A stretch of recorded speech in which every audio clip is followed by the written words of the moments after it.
신약성경 123쪽 누가복음 16장 19절에서 31절 말씀 다 같이 봉독하겠습니다. 한 부자가 있어 자색 옷과 고운 벼슬 입고 날마다 화롭게 즐기더라.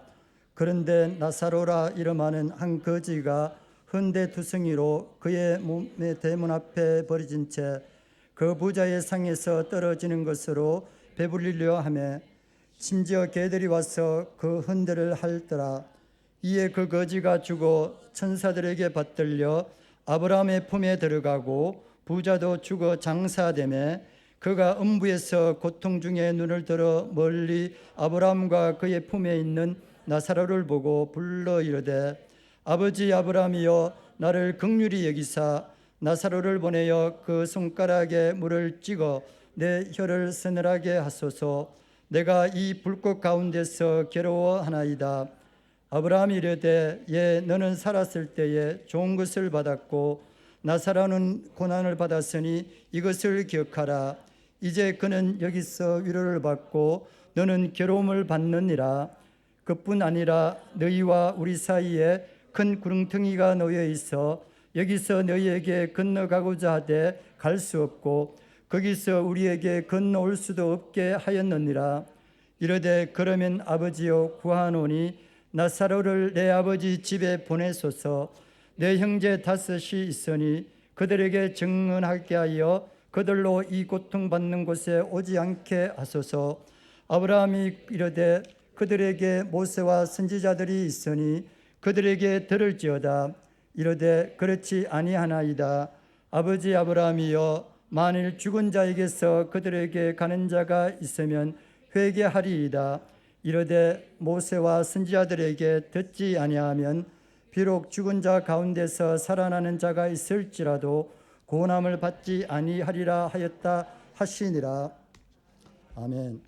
이 시간에는 어떤 삶을 살고 있습니까? 라는 제목으로 담임 목사님 나오셔서 말씀을 전가하시겠습니다.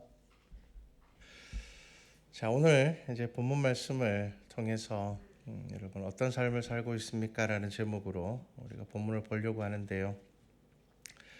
이 본문을 보기 전에 우리가 몇 가지 생각을 하고 이 본문을 보셔야 됩니다.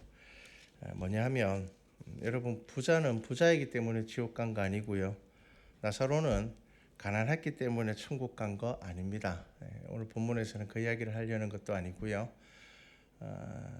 우리가 생각하고 있는 또 선의 기준, 죄의 기준에 대해서도 오늘 본문은 조금 다르게 한번 생각할 기회를 줍니다. 우리는 남에게 피해 주지 않으면 되지, 그냥 뭐 내가 남에게 나쁜 짓 하지 않으면 되지, 그것에서 우리는 선이라는 기준을 정하면서 살아가는데 예수님께서 이 비유를 통하여서 하시고자 하시는 말씀은 뭐냐면 저와 여러분들에게 맡겨주신 이 모든 것에는 반드시 책임이 따른다라는 것을 말씀하고 있습니다. 그래서 이제 그런 기준으로 그런 관점으로 오늘 이 비유를 함께 보려고 합니다. 자, 이 비유는 제자들과 바리새인들에게 주어진 이제 비유입니다. 예수님은 바리새인들이 가지고 있는 그들의 모습, 아픈 곳을 건드렸습니다. 아픈 곳이라고 하기엔 좀 뭐하고요. 그들이 숨기려고 하는 것. 네, 하나님의 것입니다. 나의 모든 것은 다 하나님의 것입니다. 라고 그렇게 고백하면서 전혀 하나님의 것을 인정하지 않으면서 살아가고 있는 그들의 모습. 우리가 이 비유를 통하여서 거기서 우리의 모습을 보셔야 됩니다. 16장에 보면요. 이것은 쭉 예수님의 가르침 중에 연결되는 한 부분인데요. 16장 앞에 보면은 옳지 않은 청지기의 비유가 나오고요. 율법과 하나님의 나라의 복음에 대해서 쭉 나옵니다. 재물과 하나님을 동시에 섬길 수 없다라는 말씀을 앞에 하셨고요. 그리고 이제 그런 이 말씀, 그 가르침에 맞지 않는 이 바리새인들은 자신들은 물질을 섬기면서 살아가고 있으면서 하나님을 섬긴다고 착각하면서 살아가고 있다는 겁니다. 그런 말씀을 하시고 이어지는 비유가 뭐냐면 이제 오늘 우리가 읽은 부자와 나사로의 비유입니다. 자, 바리새인들에게 그 당시에 대부분의 유대인들에게 가난한 것은 죄입니다. 그리고 병든 것도 죄입니다. 그리고 그들의 삶의 모든 것을 선과 악으로 선한 것인지 악한 것인지 그렇게 모든 것을 연관을 시켰습니다. 그리고 내가 의인이 된다라는 것은 다른 사람의 죄를 아는 것이었습니다. 그러다 보니까 다른 사람의 죄를 찾는 것이 그들에게 아주 중요한 것이었습니다. 그리고 누군가의 죄를 찾으면 누군가의 내가 죄를 알기 때문에 내가 선한 사람이라고 착각을 했습니다. 그래서 예수님께서 하시는 비유 중에 하나가 뭐냐면은 눈에 있는 티와 또 들보에 대한 비유입니다. 다른 사람 눈에 있는 티를 보는 사람, 그 사람은 자기 눈에 있는 들보는 보지 못하는 겁니다. 자기 눈에 들보가 있어도 다른 사람 눈에 있는 티를 보는 데는 아무 문제가 없습니다. 근데 예수님께서는 무슨 말씀을 하십니까? 네 눈에 있는 들보를 빼야지. 네 눈에 있는 그 들보를 뺄 때에 자기 눈에 티가 있는 사람이 내 눈에도 그러면 뭐가 있겠네라고 생각을 하고 그것을 뺄 수가 있다는 겁니다. 그게 복음입니다. 근데 우리는 어떻게 생각합니까? 다른 사람 눈에 있는 티만 자꾸 찾아다닙니다. 다른 사람 눈에 있는 잘못만을 자꾸 찾아다니고요. 다른 사람 삶에 있는 죄만을 자꾸 찾아다니려고 한다는 거죠. 자, 오늘 우리가 읽은 이 비유에서 예수님께서 몇몇 가지 중요한 이야기들을 하시는데 또 그 중에 하나가 뭐냐면요. 가치 판단에 있어서 하나님 앞과 사람 앞이 다르다는 것입니다. 이게 무슨 말인가 하면요. 부자는 사람들 앞에서 인정받는 사람이었습니다. 의인이었습니다. 악인이 아니었습니다. 네. 그리고 나사로는 유대인들이 보기에 사람 앞에서는요. 그는 구원받지 못한 사람이었고요. 당연히 지옥 가는 사람이었습니다. 그러니까 사람 앞에서 보이는 것과 하나님 앞에서 보이는 것이 전혀 다를 수 있다라는 것을 오늘 비유에서 말씀하고 있습니다. 자, 그래서 이제 비유를 어떻게 시작하는가 하면요. 자세한 설명은 없습니다. 한 부자가 있는데 자색 옷과 고운 베옷을 입고 날마다 호화롭게 즐기더라. 자, 이 사람은 날마다 즐길 수 있는 사람이었습니다. 그런 것들이 다 갖추어져 있는 사람이었습니다. 이것 자체가 죄라고 이야기하고 있지 않습니다. 그 다음에 20절을 보면 나사로가 등장을 하는데 나사로에 대한 설명도 자세히 없습니다. 그가 굉장히 착하거나 선한 사람이었다라는 이야기도 없습니다. 자, 나사로라 이름하는 한 거지가 있는데 헌데투성이로 그의 대문 앞에 버려져 있었습니다. 그리고 그는 부자의 상에서 떨어지는 것으로 배불리고 싶었는데 그렇게 되지 못했던 것 같습니다. 그래서 결국은 또 누가 먼저 죽는가 하면요. 거지 나사로가 먼저 죽습니다. 그 다음에 부자가 죽었다라고 이제 예수님께서 비유로 말씀하시는 겁니다. 자, 지금 부자는 먹고 남을 만큼 가지고 있었지만 또 호화롭게 즐길 줄 아는 사람이었지만 그가 일부러 나사로의 것을 빼앗거나 그렇게 했던 사람은 아닙니다. 그런데 문제는 뭐냐면은 그는 자기 집 앞에 버려져 있는 나사로에 대하여서 전혀 관심을 가지지 않았습니다. 그리고 그 당시에 이 잔치라는 것은요, 종교적인 잔치입니다. 이 종교적인 잔치는 뭐냐면요, 유명한 랍비들과 종교적인 지도자들을 초청하여서 즐기는 잔치입니다. 이 검소하게 사는 것과 가난한 이웃을 돌보지 않는 것은 다른 말입니다. 여러분, 검소하게 사는 건 정말 중요하죠. 그런데 그 검소함이 자기 자신의 것을 더 모으기 위한 검소함이라면은 그것은 성경에서 말하고 있는 검소함은 아닙니다. 여러분, 지금 부자가 왜 지옥에 갔느냐 하면은요, 부자라서 간 게 아닙니다. 호화롭게 살아서 간 것도 아닙니다. 그가 호화롭게 살고 즐겼지만 중요한 것은 자기 집 앞에 버려져 있는 그 나사로에 대한 관심이 전혀 없으면서 종교적인 잔치는요, 좀 유명한 사람들, 유명한 랍비들을 모셔놓고는 말씀을 듣는 겁니다. 그리고 자기의 의를 드러내는 겁니다. 자기가 얼마나 하나님께로부터 복을 받았는지 드러내는 것이었거든요. 자, 그러니까 지금 이 부자가 지옥에 간 이유는 무엇이냐 하면은 자기 돈을 가지고 자기 마음대로 쓴 것 때문에 간 것이 아니라 그가 자기에게 맡겨준 최소한의 이 유대 율법이 말하고 있는 하나님의 말씀이 그에게 말하고 있는 그 스스로의 어떤 책임감, 도덕적인 책임감 자체가 전혀 없었다는 것입니다.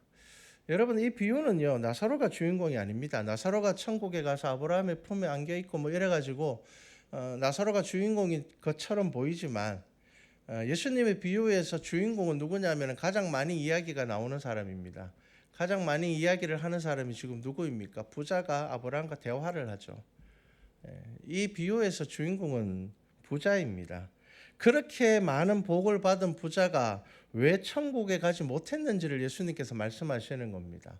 맨날 호화롭게 살 수 있는 그 부자가 유대인들에 의하면은 정말 하나님께로부터 복을 많이 받았다고 이야기하는 그 부자가 왜 하나님의 나라에 들어가지 못했는지를 예수님께서 말씀하시려는 것이지, 나사로가 천국에 간 이야기를 하려는 것이 이 비유의 목적이 아닙니다. 나사로가 가난했고 고난을 받았기 때문에 이 땅에서 가난하고 고난받는 사람들이 천국에 간다라는 말씀을 하려는 것이 아니라, 이 부자가 살아서는 자기가 무엇을 잘못했는지는 몰랐는데 죽어서 비로소 그가 심판 앞에서 무엇을 잘못했는지를 그때 알게 되었다라는 것입니다. 그 말씀을 지금 하시는 것이죠. 지금 이 부자는요, 죽고 난 다음에 비로소 자기에게 회개가 필요하다라는 것을 알게 되는 겁니다. 바리새인들에게 거지는 절대로 천국에 갈 수 없는 사람들입니다. 병든 자들도 마찬가지입니다. 심지어 부자는 나사로보다 풍요롭게 살았고 오래 살았습니다. 거지 나사로는 굶주렸고 병들어서 죽었을 것입니다. 비참하게 죽었을 것입니다. 누구 하나 알아주지 않는 죽음이었을 겁니다. 반면에 부자는 죽었을 때에도 많은 사람들이 애도하였을 것이고 많은 사람들이 그 장례를 풍요롭게 했을 겁니다. 그래서 많은 사람들에게 어떻게 보면 위로받는 장례를 했을 겁니다. 그런데 죽고 난 다음에 어떻게 해요? 죽고 난 다음에 이 부자는 자기가 천국에 가지 못하였다는 사실을 그때에서 비로소 깨닫게 되었다는 것입니다. 유대인들의 기준으로 축복받는 부자가 하나님의 나라에 이를 것이고요, 가난하고 병든 나사로는 지옥에 가야 됩니다. 그런데 예수님께서는 그것을 지금 정반대로 말씀하신 겁니다. 자, 그런데 아브라함이 부자에게 이렇게 이야기를 합니다. 너는 살았을 때 좋은 것 받았고 나사로는 고난을 받았으니 이것을 기억해라. 이제 그는 여기서 위로를 받고 너는 괴로움을 받느니라. 우리가 이 말씀을 어떻게 잘못 읽으면요, 그냥 너는 좋은 것 갖고 살았으니까 이제 너는 지옥에 가라 이렇게 들리는데, 이 말씀은요, 너는 부자로 살았으니 여기서 고통을 받아라는 이야기가 아니고요, 너는 충분히 가졌고 너의 집 앞에서 굶어 죽어가는 나사로가 있었음에도 불구하고 너는 너만을 위해 살았으니, 너는 위로할 수 있음에도 불구하고 위로하지 못하였으니 그것이 죄라는 것을 말씀하는 겁니다. 여러분, 탈무드의 기록에 의하면요, 당시 부자들은요 거의 매일 잔치를 베풀었고요, 그 잔치에는요 종교적인 지도자들이 모여서 그들에게 하나님의 말씀, 율법을 선포하면서 당신 정말 복 받은 사람입니다, 당신 정말 하나님으로부터 복을 많이 받았습니다, 그런 칭찬하고 그런 거였습니다. 그러니까 자신에게 주어진 이 부유함을 오직 자신만을 위하여서, 그리고 자신의 이름을 알려줄 사람을 위하여서 사용하였다는 것입니다. 나사로는요, 부자의 상에서 떨어지는 음식만이라도 좀 먹었으면 싶었는데 그게 되지 않아서 결국 굶어 죽었습니다. 자, 사람들 앞에서는 부자는 축복받는 사람이었고 천국 갈 사람이었습니다. 나사로는요, 저주받은 사람이었고 하나님으로부터 복을 못 받은 사람이었고 지옥 갈 사람이었습니다. 그런데 예수님께서 이 비유에서 하시는 말씀은 뭐라고요? 결과가 정반대였다는 겁니다.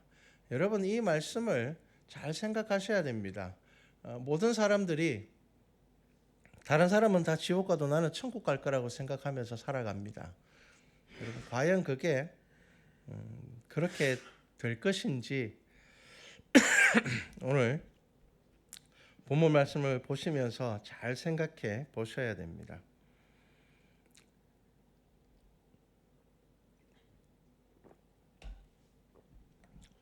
자, 나사로는 가난하고 고난받아서 천국 간 것이 아닙니다. 여러분 지금도 범죄 중에서 이 범죄의 유혹에서 가장 비중을 많이 차지하는 것이 뭐냐면 굶주림입니다. 자, 나사로는 뭐 게을렀을지는 모릅니다. 하지만 그가 그 굶주림을 면하기 위해서 범죄하지는 않았습니다. 이제 그게 끝입니다. 나사로는. 그런데 지금 부자 이야기를 계속하고 있는 겁니다. 여러분 이 비유는요 앞의 비유와 같이 연결이 됩니다. 제가 여러분들에게 교회 일찍 오시면은 예배 10분 전에 오시면은 그 설교 본문이 있는 그 장 전체를 읽어보라고 제가 몇 주 전에 말씀을 드렸죠. 오늘 본문 앞에 어떤 내용이 있는가 하면요, 예수님께서 이런 이야기를 합니다. 너희들 재물이 있으면은 그것 가지고 뭘 하라고 하는가 하면은요, 좋은 친구를 만들어라라고 이야기를 합니다. 너희들의 하나님께서 너희에게 주신 것을 가지고 친구를 만들어라라는 말씀을 하십니다. 자, 그런데 이 부자는 자기에게 주어진 이 재물을 가지고 진짜 친구를 만들지 못했습니다. 자기 집 앞에 나사로가 죽어가고 있는데 그를 돌보지 않았습니다. 자기가 가지고 있는 모든 것을 자신의 몫으로 생각하고 자기를 위해서만 사용을 했습니다. 이 오늘 비유는요 굉장히 짧은 내용이지만 여러 가지 내용들을 포함하고 있는데 그 중에 하나가 뭐냐면요, 율법과 선지자가 부자에게 아무 쓸모가 없었다는 겁니다. 아무 도움이 되지 않았다라는 겁니다. 자, 지금 부자가 아브라함에게 뭐라고 이야기를 합니까? 저 나사로 손에 물 하나 한 방울만 찍어서 나를 좀 내 입에 좀 적셔주면 안 되냐라고 이야기했을 때 안 된다고 이야기를 합니다. 그러면 그 다음에 뭘 요구합니까? 그러면은 나사로를 다시 살려가지고 내 아버지 집에 좀 보내달라는 겁니다. 왜 그렇습니까? 거기에 내 형제 5명이 있는데 지금 내가 죽기 전하고 똑같이 살고 있다라는 겁니다. 예. 뭐 부잣집이니까 다 같이 부자였겠죠. 호화롭게 종교적인 잔치를 하면서 하나님의 말씀을 들으면서도 그들이 다른 사람을 전혀 돌아보지 못하는, 나그네를 대접하지 못하는, 자기 집 앞에서 사람이 굶어 죽어가도 그게 자신하고 아무 상관이 없는 그런 삶을 살아가고 있다는 겁니다. 자, 그래서 그 나사로를 살려서 좀 보내주십시오라고 이야기를 했을 때 아브라함이 뭐라고 이야기를 합니까? 모세와 선지자들이 있으니 그들에게 들으면 될 거야. 이미 너희에게 주신 하나님의 말씀이 있으니 그걸로 충분해라고 이야기를 하는데 이 부자가 뭐라고 이야기를 합니까? 그걸로 충분하지 않다는 겁니다. 이 말이 어떤 의미입니까? 나도 그거 계속 들으면서 살았다는 겁니다. 나도 계속 자기가 잔치를 하면 랍비들을 초청하면 랍비들이 무슨 이야기 하겠습니까? 성경 말씀 하겠죠. 하나님의 말씀을 그들에게 전했겠죠. 지금 이 비유에서 예수님은 바리새인들과 율법주의자들, 그들에게 너희들이 그렇게 하나님의 말씀을 들어가지고는 아무 쓸모가 없다라는 말씀을 하고 있는 겁니다. 여러분 이 말씀이 참 중요합니다. 아무리 여러분들이 성경을 많이 읽고 기도를 많이 하고 여러분들이 헌금을 많이 하고 그렇게 여러분들이 신앙적으로 살아가는 것처럼 보여도 그것이 여러분들에게 있어서 종교적인 의무로 생각하고 있거나 종교적인 책임감으로 생각하고 있거나 혹은 그것을 자신의 의를 드러내기 위해서만 사용한다면 그것이 천국에 이를 믿음이 되지 않는다는 것을 말하고 있습니다. 여러분 부자는 자신이 살아있을 때 선지자와 율법이 아무런 도움이 되지 않았다고 지금 이야기하는 겁니다. 안 됩니다. 죽은 나사로가 다시 살아서 가면은 아마 들을 겁니다라고 이야기를 하는 거죠. 하지만 그러한 부자의 태도에 아브라함이 책망을 합니다. 여러분 생각보다 사람의 인생 미련하게 살다가 가는 인생 참 많습니다. 제가 대구에 있을 때 대구를 대표하는 교회의 장로님 한 분이 사업을 아주 크게 하시는 분이셨습니다. 그런데 이분이 교통사고로 갑자기 돌아가셨습니다. 정말 사업을 크게 하셨고 교회에서 큰 일을 하셨던 분인데, 그런데 이제 그분이 돌아가시고 어떤 문제가 생겼느냐, 자녀들이 아버지 재산을 놓고 이제 재판이 시작이 됐는데 서로 고발하고 고소하고 조금이라도 더 가져가겠다고 충분히 그 자식들이 다 나눠 가져도 남들이 보기에는 부러울 만큼의 돈임에도 불구하고 그것 조금 더 가져가겠다고 자녀들이 싸움이 났는데 그 자녀들이 또 같은 교회 다 다녔어요. 왜냐하면 아버지가 재산이 많으니까 이 자녀들이 그 재산 보고 아버지를 뭐 신앙생활을 열심히 한 건지는 잘 모르겠지만 다 같은 교회였습니다. 그러니까 이거 같은 교회 안에서 같은 집안 형제 자매들이 재판이 붙어가지고 싸움이 나는데 이제 그 재판에서 제일 괴로움을 당하는 사람이 누구냐면은 그 어머니 권사님이셨어요. 자녀들이 다 어머니한테 가가지고 자기 편 되어 달라는 겁니다. 엄마가 우리 편 되어주면 우리가 재산 더 많이 받을 수 있다. 내가 엄마 살아있을 때 우리가 아버지한테 더 잘했지 않느냐. 여러분 교회가 얼마나 시끄러웠는지 모릅니다. 그렇게 되니까 이 장로님이 저희 권사님이 나중에 사람들 만나면 하는 이야기가 뭐냐면요. 남편에 대한 원망입니다. 차라리 좀 좋은 일을 하고 가든지 돈은 그렇게 악착같이 많이 모아놓고 그냥 죽어버리니까 자녀들끼리 그 돈 서로 가지겠다고 원수가 되어가지고 명절이 되어도 이제 얼굴도 안 보는 관계가 되어버렸고 그리고는 자식들도 엄마도 보러 안 오는 거예요. 자기 편 안 들어줬다고. 그러니까 결국은 자식들도 다 망쳐버린 겁니다. 남들이 보기에는 그게 얼마나 부러운 그 돈 그거 그냥 공평하게 딱 나눠 가지면은 자기들 그냥 평생 남부럽지 않게 살아갈 텐데 그거를 조금 더 가지겠다고 그냥 그렇게 되어 버리는 거였습니다. 여러분 오늘 이 본문 말씀에서 예수님께서 저와 여러분들에게 계속 물으시는 겁니다. 너희들 어떤 삶을 살고 있느냐라는 겁니다. 여러분 말씀에 귀를 기울이지 않는 자는요 죽은 자가 살아서 돌아가도 듣지 않을 것입니다. 예수님께서 죽으시고 부활하셨지만 그것을 그들이 받아들이지 않았습니다. 여러분 율법 속에 들어있는 하나님의 사랑과 긍휼을 모르고 율법주의자가 되어버리면요 죽을 때까지 자신의 죄 알지 못합니다. 남들만 원망합니다. 자신의 죄를 모르니 회개도 안 됩니다. 심지어 자신은 의인이라는 생각을 가지고 살아갑니다. 그러다가 결국은 모든 기회가 다 끝나고 난 다음에 후회하게 된다는 겁니다. 여러분 돈을 섬기기 시작하면 죽은 자가 살아서 돌아가서 이야기해도 믿지 않게 되는 겁니다.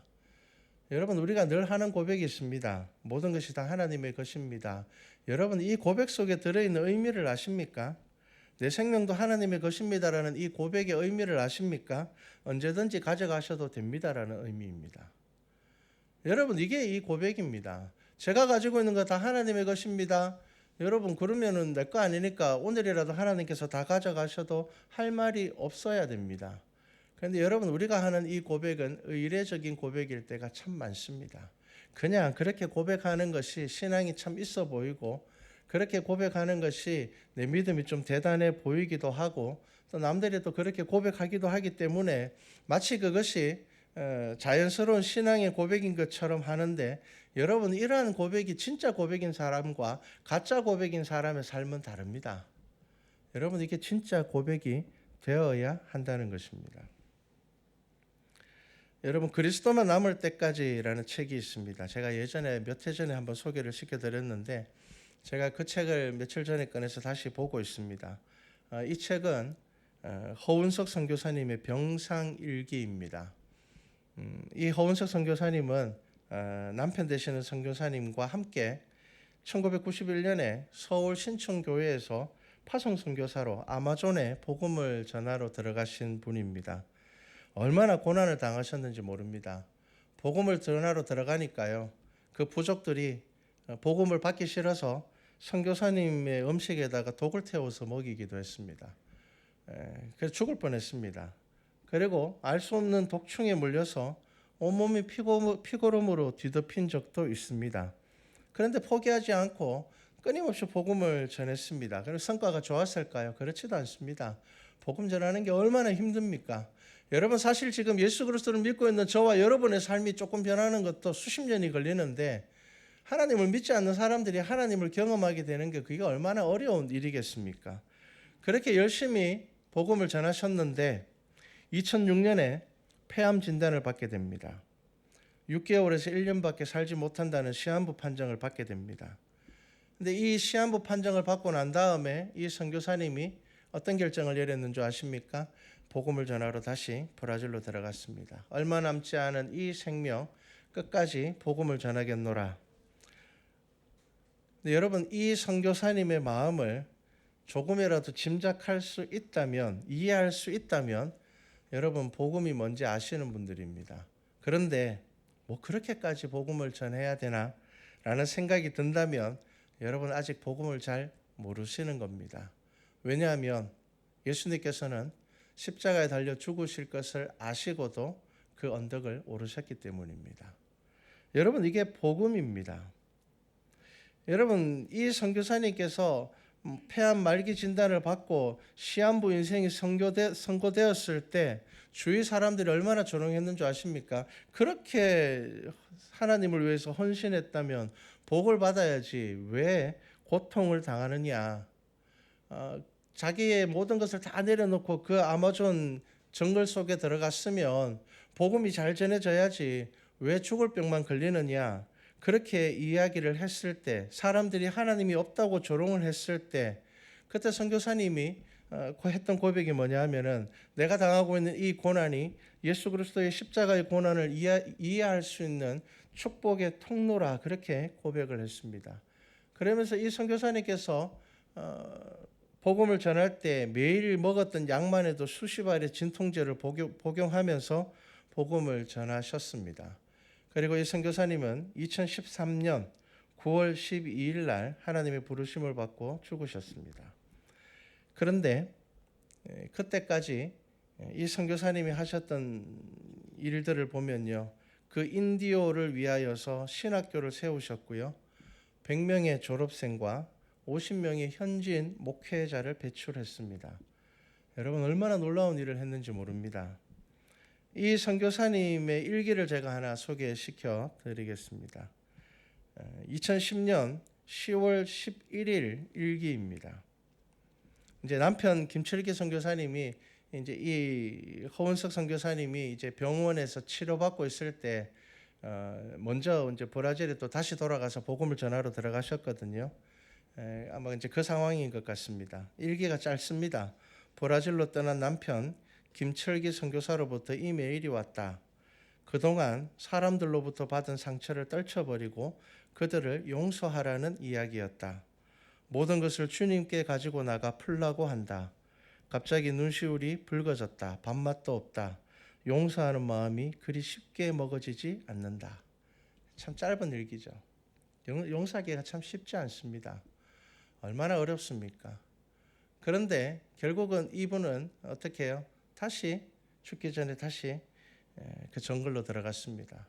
그래서 자기를 죽이려고 했던 사람들, 그들에게 끝까지 복음을 전하고 주의 일들을 다 감당하셨습니다. 여러분, 오늘 비유에서 예수님께서는 그 부자의 어떤 모습을 통하여서 우리에게 이러한 모습이 있는지 그렇지 않은지를 묻고 계시는 겁니다. 여러분, 우리는 늘 어떻게 생각합니까? 남에게 피해 안 주면 되지 뭐. 내가 가지고 있는 것 같고 내가 내 마음대로 사는 게 뭐 죄일까? 그런데 분명히 이 비유에서 예수님께서는 말씀을 하십니다. 그가 호화롭게 즐긴 것 때문에 지옥 간 거 아닙니다. 호화롭게 즐기기만 했기 때문에 지옥 간 겁니다. 그가 자신이 풍요롭게 산 것 때문에 지옥 간 거 아닙니다. 자기만 풍요롭게 살았기 때문에 지옥 간 겁니다. 자기 집 앞에, 대문 앞에 사람이 죽어나가도 그것이 자기의 믿음의 눈으로 그 사람을 볼 수 없었기 때문입니다.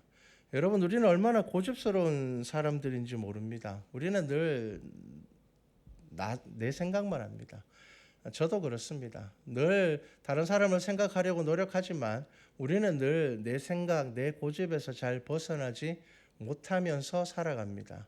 그래서 어떠한 일들이 생겼을 때에 이 문제를 객관적으로 바라보지 못합니다. 그래서 우리는 늘 내 고집으로 그 문제를 바라보게 됩니다. 제3자가 바라보았을 때는 전혀 다르게 생각하고 있음에도 불구하고 나는 늘 내 고집에 사로잡혀서 그 문제를 바라보게 된다는 것입니다. 자, 여러분, 이 비유를 통하여서 예수님께서 저와 여러분들에게 하시는 말씀이 무엇일까요? 여러분, 사는 날 동안 하나님의 나라를 잊으시면 안 됩니다. 여러분, 저와 여러분 모두가 오늘 저녁에라도 주님께서 우리를 부르시면 가야 되는 사람들입니다. 그때 그 앞에 섰을 때 내가 회개해야 됐었구나. 여러분, 나는 의인이 아니었구나. 나는 당연히 천국 가는 사람이 아니었구나라는 것을 그때 깨달아서는 안 된다는 것입니다. 그래서 여러분 기억하십시오. 오늘 하루 여러분들 살아가실 때 정말 하나님이 무엇을 기뻐하시는지를 말씀을 통하여서 고민해 보시기를 바랍니다. 우리는 이런 이야기하면 또 우리 개인의 경건으로 들어가 버리는데 여러분, 예수님께서 저와 여러분들에게 하시는 말씀은 뭘까요? 사랑해라, 용서해라, 그겁니다. 오래 참아라, 인내해라, 다른 사람을 나보다 낮게 여겨라. 여러분, 우리가 성경에서 보아야 되는 말씀들은 그런 말씀들입니다.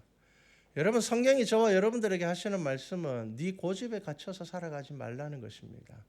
하나님의 말씀이 무엇인지를 보라는 것입니다. 왜 예수님께서 너희를 위하여서 십자가에 달려 죽으셨는지를 보라는 겁니다. 너 혼자 거룩하고 경건하게 살라고 예수님께서 십자가에 달려 죽으신 것이 아닙니다. 너 죄 안 짓고 살고 너 착하게 살라고 한 것이 아니라 네가 믿음의 눈으로 세상을 볼 수 있게 하시기 위하여서 예수님께서 우리를 위하여서 십자가에 달려 죽으셨다는 것입니다. 여러분, 우리가 정말 거룩해지고 경건해지는 방법은요, 내 속으로 들어가서 종교적인 삶으로 들어가는 것이 아니라 내가 눈을 열어서 내가 어떤 사람인지를 아는 것입니다. 그리고 나의 이웃들을 보는 것이고요, 나의 주변 환경들을 보는 것이고요, 나의 상황들을 보는 것입니다. 여러분, 그렇게 보지 않으면 우리 성장하지 않습니다. 믿음이 자라지 않습니다. 여러분, 개인의 경건과 거룩이 바리새인들로 하여금 아주 강팍한 사람을 만들었다라는 것을 기억하십시오. 다른 사람들을 정죄하고 늘 내가 중심이 되어서 다른 사람들을 비난하고 내 생각만이 옳은 생각이고 다른 사람의 생각은 틀린 생각이고, 여러분, 우리 안에 있는 죄의 문제는 이겁니다. 여러분, 이것을 보셔야 됩니다. 자, 오늘 말씀을 여러분 잘 기억하십시오. 우리가 잘못된 신앙에 빠져 있으면요, 죽은 사람이 살아서 돌아와도 권함을 받지 않는 것이 우리입니다. 우리 말씀과 찬양교회 모든 성도들에게 권면드립니다. 여러분, 하나님의 말씀의 은혜 가운데 살아가십시오. 그리하여서 여러분 고집스러운 사람이 되면은 안 됩니다. 그리하여서 우리 말씀과 찬양교회의 모든 성도들이 오늘 하루 감사함으로 은혜 가운데 살아가는 우리 성도들이 되기를 주님의 이름으로 축복합니다. 기도드리겠습니다. 사랑의 하나님, 우리가 어떤 삶을 살아가고 있습니까? 우리 부자처럼 살아가고 있지 않습니까? 남에게 피해 주지 않으면 되지. 나사로가 나하고 무슨 상관이야? 내가 나사로를 가난하게 만든 것도 아니고 내가 저를 궁핍하게 만든 것도 아닌데 그게 무슨 상관이야? 여러분, 우리 모두에게 하나님께서 하시는 말씀, 예수 그리스도께서 주시는 교훈을 듣기를 원합니다. 우리가 잘못된 고집에 빠지게 되면 죽은 자가 돌아와도 그 권함을 받지 않는 것이 우리의 고집입니다. 그것이 우리의 죄입니다. 오늘 하루 주 안에 감사함과 즐거움으로 은혜 가운데 나아가는 모든 성도들 되게 하여 주시옵소서. 감사드립니다. 예수님의 이름으로 기도드렸습니다. 아멘.